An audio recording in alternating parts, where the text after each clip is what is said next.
अगर कोई खुद को इस तरह से रगड़ना शुरू कर देना तो वो इस महान इंसान की तरह गारंटेड इतिहास में छप जाएगा।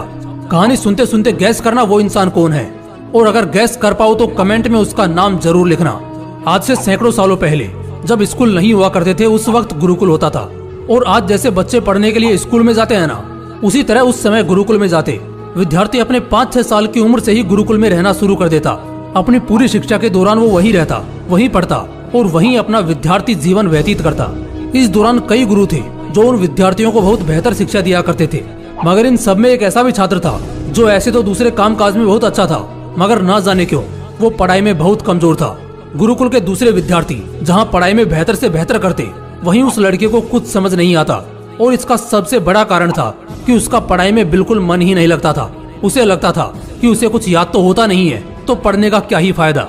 गुरु भी उसे समझा समझा कर थक गए। गुरु कई नए तरीके खोजते जिससे उस लड़के को सिखाया जा सके, पढ़ाया जा सके, मगर वो हर बार नाकाम रहते। इसी तरह दूसरे विद्यार्थी पढ़ाई में पास होकर अगली कक्षा में जाते रहे, लेकिन वो लड़का हर बार फेल होकर उसी कक्षा में रह जाता।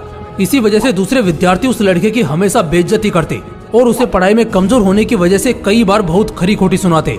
अब एक समय ऐसा भी आया जब उसके साथ के दूसरे सभी विद्यार्थियों की पूरी शिक्षा खत्म हो चुकी थी, लेकिन वो लड़का अब भी संघर्ष कर रहा था। अब तक गुरुकुल के आचार्य भी उसको सिखा सिखा कर थक गए थे। इसी वजह से उन्होंने उसे पढ़ाई छोड़ देने को कहा और उसे सलाह दी कि ये उसके बस का नहीं है। उसे शिक्षा छोड़कर अपने घर वालों के कामकाज में हाथ बटाना चाहिए। ये अब उसके बस का नहीं। उस लड़के को भी लगा कि आचार्य बिल्कुल सही कह रहे हैं, और यही सोचकर वो लड़का भी गुरुकुल से लौट जाता है। लौटते वक्त बड़ी तेज धूप होती है, इसी वजह से उसे तेज प्यास लगती है। इस तड़कती धूप में उसके घर तक का सफर थोड़ा लंबा होता है, इसी वजह से वो लड़का तुरंत पानी की तलाश करता है।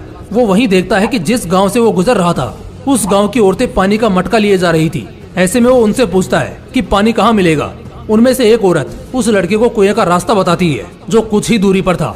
वो लड़का उस कुएं के पास जाता है जहाँ वो देखता है कि गांव की कुछ औरतें उस कुएं से पानी भर रही होती हैं। वो लड़का वहाँ जाता है और सबसे पहले पानी पीकर अपनी प्यास बुझाता है और वहीं बैठ जाता है कि उसी वक्त उसकी नजर कुएं की दीवार पर पड़ती है जहाँ गहरा निशान पड़ चुका था। उस निशान को देखकर वो उन पानी भर रही औरतों से पूछता है कि आप लोगों ने कुएं पर यह निशान क्यों किया, इसकी क्या जरूरत थी। इस पर एक औरत कहती है, हमें क्या जरूरत ऐसे किसी निशान को करने की, वो तो सालों से हम लगातार इसी मुलायम सी रस्सी से बाल्टी नीचे लुभाकर ऊपर पानी खींचते हैं, तो इससे अपने आप ये निशान पड़ गया। ये बात सुनकर वो लड़का 2 मिनट के लिए सोच में पड़ जाता है और फिर दोबारा अपने मंजिल की तरफ लौटने लगता है, मगर इस बार उसकी मंजिल उसका घर नहीं बल्कि गुरुकुल था। इस एक छोटी सी बात से उसे बहुत बड़ा ज्ञान मिला, जिसका इस्तेमाल करने वो गुरुकुल पहुंचता है। उसे पता है कि वो पढ़ाई में बहुत कमजोर है, तो क्या हुआ जब 1 टन वजनी पत्थर पर लगातार रस्सी के खींचने से निशान पड़ सकता है, तो क्या इसी तरह अगर वो लगातार सच्चे मन से पढ़ाई करेगा तो क्या उसका असर नहीं होगा। अरे भाई कैसे नहीं होगा। अगर उस पत्थर पर लगातार रस्सी खींचने की वजह से निशान पड़ सकता है तो वो भी अब पढ़ाई में एक कमजोर से बहुत तेज बन सकता है। वो लड़का दोबारा गुरुकुल जाता है और इस बार वो अपने गुरु से एक आखिरी मौका मांगता है। इस बार वो पढ़ना शुरू करता है। शुरू में उसे काफी संघर्ष करना पड़ता है, मगर वो करता है। धीरे धीरे उसे चीजें समझ आने लगती है। वो लगातार पढ़ता है, दिन रात वो अभ्यास करता है। उसकी इस कड़ी मेहनत से गुरुकुल के सभी आचार्य बड़े खुश होते हैं। उसकी हर तरह से पढ़ाई में सहायता की जाती है और धीरे धीरे जो लड़का कुछ समय पहले पढ़ाई में बहुत कमजोर था वो गुरुकुल के सबसे होशियार छात्र के रूप में नजर आने लगता है। पता है आने वाले कुछ सालों बाद यही लड़का क्या बनता है। जो लड़का कभी पढ़ाई में कमजोर होने की वजह से गुरुकुल से निकाला गया था, वही लड़का आगे चलकर आचार्य वरदराज के रूप में जाना जाता है, जो संस्कृत ग्रामर के बहुत बड़े विद्वान थे। उन्होंने बहुत महान महान संस्कृत की किताबें लिखी थी और आज सैकड़ों सालों बाद भी उन किताबों को पढ़ा जाता है और आज भी उनकी लिखी हुई किताबों की कोई टक्कर नहीं है। अगर तुम भी एक स्टूडेंट हो तो इतना तो तय है कि तुम भी पढ़ाई में बहुत तेज होना चाहते हो।